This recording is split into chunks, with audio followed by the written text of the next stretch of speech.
With the new additions that have joined the Chicago Bulls, Billy Donovan has a tall task awaiting him. So, the question on today's episode is, how can Billy Donovan unlock the young Chicago Bulls' potential? Y'all know we're going to talk about it, break it down, but you got to hear the music first. Cognac, gang.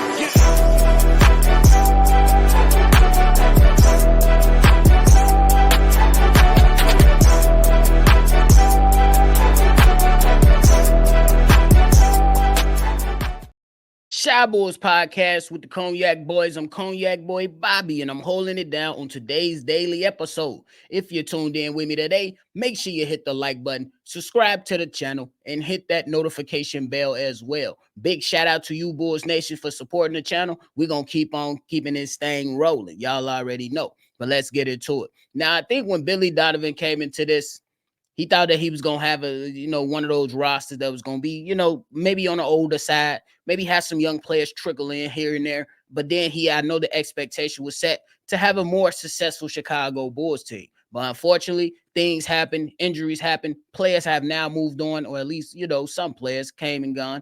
And he got to try to unlock this young core, this young type of team that he has right here at his disposal. So I think when Billy Donovan comes into this season and has his first sit down with the Chicago Bulls, he needs to set clear goals for the team. We know that Billy Donovan was reported that he went around doing his, checking in on his players, talking about expectations already as individual players. But I think once you gather all these men together, even some of these young men together, you have to set clear goals for this team. What will player development look like? Will the emphasis be on player development? Will the emphasis be more so focused on win totals, winning the most games that we could possibly win, or are we simply just protecting the pick? That's something that Billy Donovan has to come into, and he has to now, I'm not saying gonna say refocus the players on his team, but kind of just have those expectations set out for what they're trying to accomplish for this upcoming season, because we know you shouldn't be putting championship as the number one goal for this team, respectfully. Not at least right now at this point in time when you know who you're working with as far as the young players. But I tell you what, how can Billy Donovan begin to continue and move on to the next stage of trying to unlock this team after setting those clear goals? Give Jalen Smith a real chance to start. Make this an open competition between him and Nikola Vucevic. There will be some other competitions that's going to be out there. There's going to be other things that you're going to have to try to figure out. But I believe that if you are going to set the tone, you got to let the people know that there are jobs up for grabs. And it's not just limited to the center spot. But I think you will go out there and send a clear message if you give this young player a real chance to start. Now, when we talk about Jalen Smith compared to Nikola Vucevic, Jalen Smith started 17 minutes per game last season. Nikola Vucevic played for 34 minutes per game last season, and Jalen Smith came off the bench. But when we talk about sometimes certain things that both of these guys can add, we like to compare them and not just looking at what the game, what the games are looking like, but also how can the stats also correlate with what we're seeing on the floor. Now, when we talk about Jalen Smith, me personally, I believe he's a better defender who still has ways to go, who still has to improve, of course. But when I look at some of the advanced analytics and comparing Jalen Smith and Nikola Vucevic, it's an interesting story to tell. Like when you talk about Jalen Smith, he's in an 83rd percentile when it comes to rim defense, while Nikola Vucevic is in the 46th percentile. You know what I'm saying? So we're seeing, a difference in how both of these centers can affect the game defensively. So now when we talk about on the offensive side, Jalen Smith with 17 minutes per game, 60th percentile when it comes to offensive creation. Nikola Vucevic is in the 71 percentile in offensive creation. These are pretty much the stats that say, hey, how is this guy affecting or quote unquote creating Other opportunities for the other guys that's on the floor with them. When we talk about the shooting percentages, obviously Jalen Smith, who was coming off the bench, is not gonna attempt that many shots as a starter in Nikola Vucevic. But I found it interesting that his true shooting percentage was at 68.2%. That's in the 97 percentile for last season. While Nikola Vucevic, who's obviously a starter, shot 54% and had a true shooting percentage of 54%, which placed him in the 27 percentile compared to, and these are all respective numbers that are coming in to players that are in the same position of these two young players here. So if I'm looking at those, I'm saying, hey, Jalen Smith can potentially give me a lot more of what I need defensively than a Nikola Vucevic. And he's not that far off to Nikola Vucevic when it comes down to the offensive side of the ball. We know that Nikola Vucevic is not a terrible player, but last season was a bit lackluster, in my opinion. Was it really disappointing? No, not really disappointing, but a bit lackluster if we're keeping it a buck. So after you give, you know what I'm saying, set those expectations and you give Jalen Smith a real chance to start, you shall see what happens and may the best man win. The next thing that should be on Billy Donovan's list is figure out your wings. We love the wings, and if you're from Chicago, you love the Heralds, you love your Sharks, you love your chicken fried hard with lemon pepper. You already know. So right here, in the basketball terms, we need to figure out these wings. Do we want them sauced up with the mound sauce, or do we want the mound sauce on the side? If you're picking up what I'm putting down, ladies and gentlemen, that's all I'm saying. Figure out what you're going to do and how are you going to mold and develop Montes Buzelis so he can become the player that you believe that he can be. This is a top 5, you know what I'm saying, a guy that was projected to go top 5 and you got him at 11. Figure that out. Figure if you're going to go with a 3-man lineup and then Zach LaVine becomes that 3 and now he's a part of the wings that you have. You know what I'm saying? Look at P. Will. How do you get the best out of P. Will? Finally, a lot of us had went and we placed out there and we was like, man, DeMar DeRozan is in the way of P. Will. And then I came to the point, I'm like, it's just P. Will. It's a mentality thing. At some point, bro, you got to unlock it. You got to unlock it. And he just got paid. I'm not really caring about his money. But when you get paid this money, expectations come along with that signing that Patrick Williams that he did with the Chicago Bulls. So Billy Donovan, figure him out. Figure him out. And then you also got to consider Ayo Dosunmu. You know what I'm saying? I imagine that he will be seeing, you know, some of those minutes at the guard spot, more at the 1 or the 2. But there's a possibility that you can have him on the floor with a Lonzo Ball, with a Josh Giddey. And he could be a part of your wing rotation as well because of what he can do for you offensively and defensively and the size that he has. So figure that out. Figure out Dalen Terry. Dalen Terry had a solid second half of the season. If you look at the overall stats, he only averaged about 3 points per game, but I will say that he played pretty damn well going down the stretch and looked like he was starting to come into his own. And we know this offseason, Dalen Terry has been putting in major work. So do you cut him short on his minutes? Or do you try to maximize his potential as one of those guys that can be one of the wings or can contribute to your guard slot as well? Then you figure out Julian Phillips. Does Julian Phillips, after suffering that injury this past season, does he now get lost in the sauce? We got to figure that out. And now, Billy Donovan got to then transition into how much love are we going to show these vets on the team? And when I talk about these vets, I'm talking about Javon Carter and Torrey Craig, and including Nikola Vucevic. You know what I'm saying? How much love are we going to show these guys? Are we going to, you know what I'm saying, push the young players to the side to say we're going to give our veterans some of these minutes? Or are we going to allow these veterans to, you know, come in maybe if there's an injury, maybe come in if there's, you know, garbage time, maybe come in if you need a spark? Or are they going to have every minutes each game? Or are you going to place the emphasis on your young players? Next thing Billy Donovan has to do is maximize his players' potential. We talked about Dalen Terry already. We talked about him in the second half of last season, him finishing it really, really strong, putting in the extra work, constantly going through many runs, you know what I'm saying, with the run with DeMar DeRozan, hooping with him and going out there and winning that Drew League championship. And then, you know what I'm saying, it's being reported that now he's taking place and part of Damian Lillard's open runs. So, Do you want to not maximize that potential? The guy's putting in work. I feel like you should give him a good chance. Then how do you maximize your secret weapon? Is Ayo Dosunmu going to be the sixth man off the bench? Is Ayo Dosunmu now your new Alex Caruso? Is the better question.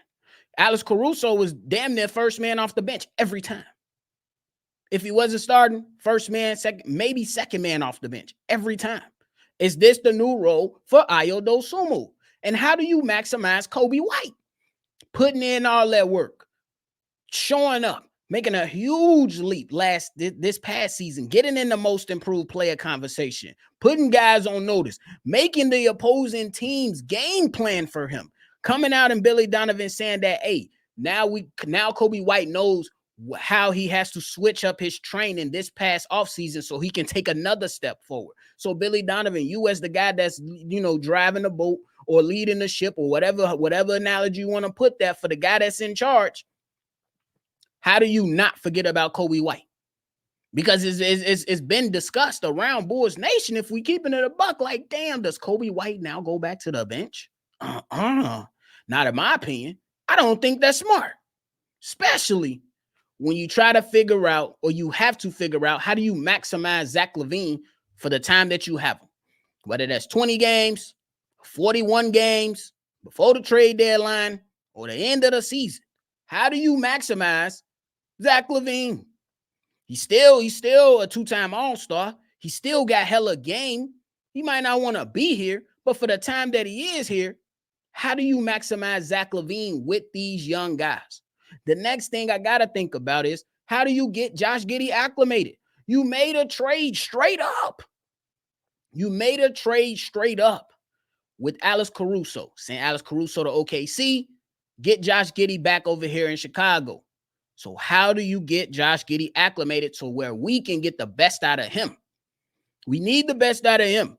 And we seen what happened to Josh Giddey during this time at OKC, falling out of the rotation a little bit. But how do you get Australia basketball Josh Giddey?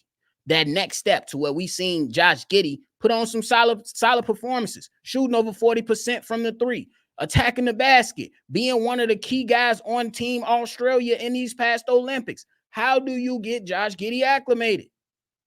Because when AK and Mark Eversley executed this trade straight up with no additional draft picks, that trade showed me that the Chicago Bulls believe Josh Giddey is not only here for the now, but he's here for the future, and that no future draft pick was going to equate to what you believe Josh Giddey is going to give you. That's what the trade showed me. So Billy Donovan, how do you get the best out of Josh Giddey? If Billy Donovan does get the best out of Josh Giddey, I say Josh Giddey going 18, 7 and 8, possibly 18, 8 and 8, or something around there, 18, 6 and 7. But he definitely going to be filling up the box score for them if Billy Donovan can really, really hone in and getting Josh Giddey acclimated and saying he's a part of the future here. Now, the next thing Billy Donovan got to come to terms with is, how do you manage the what ifs? We talking about Lonzo Ball. We just did a video the other day talking about that the Bulls might not be online with starting Lonzo Ball on opening night. Okay, if you don't start him on opening night, when do you, not starting him, but playing him minutes? So if you're not playing him on opening minutes on opening night, just for the sake of him and trying to protect him as a player and make sure his health is good, which is cool, I appreciate that. But when he does return, how do you manage that? Is he going to come off the bench for 10, 15 minutes? Is he going to come off the bench and play 20 minutes? After a few games or a few weeks, do you increase those minutes? Do you give him an opportunity to start? I don't think that's going to happen, because I believe Josh Giddey is going to be the future, and you absolutely can't get rid of, Kobe White. And I just don't know what Lonzo Ball is going to look like, at least right now. He can definitely be a totally different player by the time we see him suit up for the Chicago Bulls. The next what if, Zach LaVine. It's the obvious answer. Is he going to be here? And how long is he going to be here? What if his mind change? It can absolutely change if you make Zach LaVine, if Zach LaVine feels like this young team is headed in the right direction, people change, feeling change. People come in and be like, man, I want to just stick it out. I laid some roots down here. I seen some improvement. I feel good with this young team. I feel like the play style is much better and suited for my game. I feel like we can do something. It can very well change for Zach LaVine and his thoughts. And then if he expresses that, and then let's say go to the end of the season, AK still got a huge decision to make. So figure that out. And figure out Nikola Vucevic. He's another what if. I mean, have you been satisfied with the play of Nikola Vucevic these past 2 seasons? I would say I haven't. I mean, we know he's giving you double-doubles, but other than that, I got to take it with a grain of salt.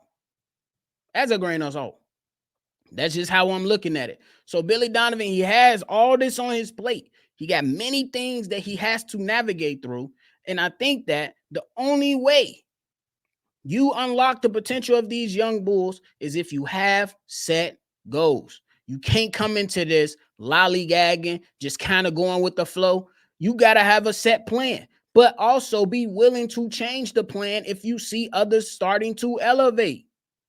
If you see others starting to elevate, you got to be able to adjust. That's just what it really is. That's what it comes down to. Can you adjust and let us know what your intentions are? You don't have to necessarily tell Shy Bulls podcast, but he need to be telling them players that. Tell them players what the expectation is. Let us know what the real emphasis is. Let us know these things. You know what I'm saying? And it's not going to have to come through a form of a report. But when we watch these games, we should know, oh, yeah, Dalen Terry finna come get his. Oh, yeah, Ayo Dosunmu. It's Ayo Dosunmu time. Oh, yeah, Josh Giddey, how he's setting up this offense that looks really good. Oh, no, why is Javon Carter getting minutes? Or hell, if Javon Carter is getting minutes, it should make him, or not necessarily make him, but let's get the best out of him for what we believe we was getting him for. Everybody that's on the court should be, you know what I'm saying? There should be some type of understanding on why, you know what I'm saying? Why or why not a player is on or off the floor. Help us understand that. That's what it comes down to. So we shall see. We shall see. Because it's right now, it's really, really tricky to and kind of difficult to gauge this team. There are some concerns with this team, especially with the rotations. And then when you talk about win totals as well, you know what I'm saying? Many believe that these guys can go back and go and win about 35 games. Is that the goal of your team? Can they really win 35 to 40 games? I'm just saying. It's one that we have to talk about. But hey, that's it for me today, ladies and gentlemen. Thank y'all so much for tuning in to another episode of Shy Bulls Podcast. Make sure you leave all your questions, your thoughts, and everything down below right here on YouTube. If you want to call in, be a part of our mailbag episode this weekend, call in, state your name, leave your take on anything Chicago Bulls. The number to do so is 773-242-9219. Thank y'all so much, Bulls Nation. Always see red, and y'all already know. I'm going to catch y'all on the next one for sure. Cognac. Gang.